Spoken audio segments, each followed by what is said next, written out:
পাচারের আগে বিপুল পরিমাণ বার্মাটিক কাঠ উদ্ধার করল বাগডোগরা বন দপ্তর।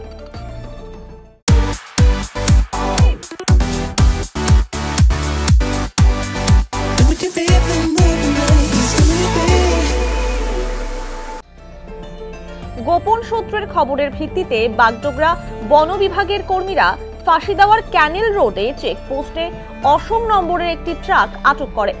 ট্রাকে তল্লাশি চালিয়ে উদ্ধার হয় লক্ষাধিক টাকার বার্মাটিক কাঠ। ঘটনায় আটক করা হয় ট্রাক চালক ওয়াসিম খানকে। সে হরিয়ানার বাসিন্দা।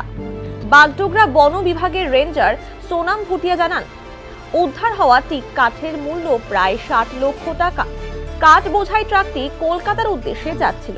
চালকের কাছে কাঠের কোনো বৈধ নথি ছিল না। গোটা ঘটনার তদন্তে বন দপ্তর। এটা নর্থ ইস্ট থেকে মেনল্যান্ড ইন্ডিয়ার দিকে যাচ্ছিল একটা ইলিগাল কনসাইনমেন্ট টিম্বার বার্মাটিক, যেটা আমরা জেনারেলি বলি, ওটা ধরা পড়েছে। আর একজন লোক আটক করা আছে। এটা ক্যানেল রোড চেকপোস্টে আটক করা হয়েছে। এটা মোটামুটি সকালবেলা 8:30-9টার দিকে। এটা কলকাতার দিকে যাচ্ছিল বলে খবর। এখন দেখতে হবে যে কোথায় আসলে যেতে যাচ্ছিল। কাছাকাছি যেমন এগুলো গাড়িতে 600 সেফটি অ্যাবভ টিম্বার থাকেই। এখন তো মেজারমেন্ট হচ্ছে, এখন मेजरमेंट हो जाওয়ার পরে বলতে পারবো 600 सेफ्टी থেকে ऊपर থাকবে। एक्चुअली हम लोग को इन्फॉर्मेशन था, कल रात से ही हम लोग इसका मतलब वेट कर रहे थे। इन्फॉर्मेशन था 2 चेक पोस्ट में हम लोग 2 टीम बनाकर बैठे थे। और आज सुबह हम लोग फिर यहाँ गोसाईपुर से कैनल रोड गए फुलबाड़ी चेक पोस्ट में। वहाँ पर गाड़ी ऐसा वहाँ पर डिजाइन करके मतलब इस गाड़ी को सीज करके यहाँ पर अभी टाइपो बीट में लाकर तो अनलोड कर रहे हैं। अभी कितना क्वांटिटी है और अभी थोड़ा काउंटिंग करके मेजरमेंट करके बता पाएंगे।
$50,000 लोगों को अपनी मंजिल से है जोड़ा और नई उत्साह के साथ आए हैं फिर से थामने आपका हाथ।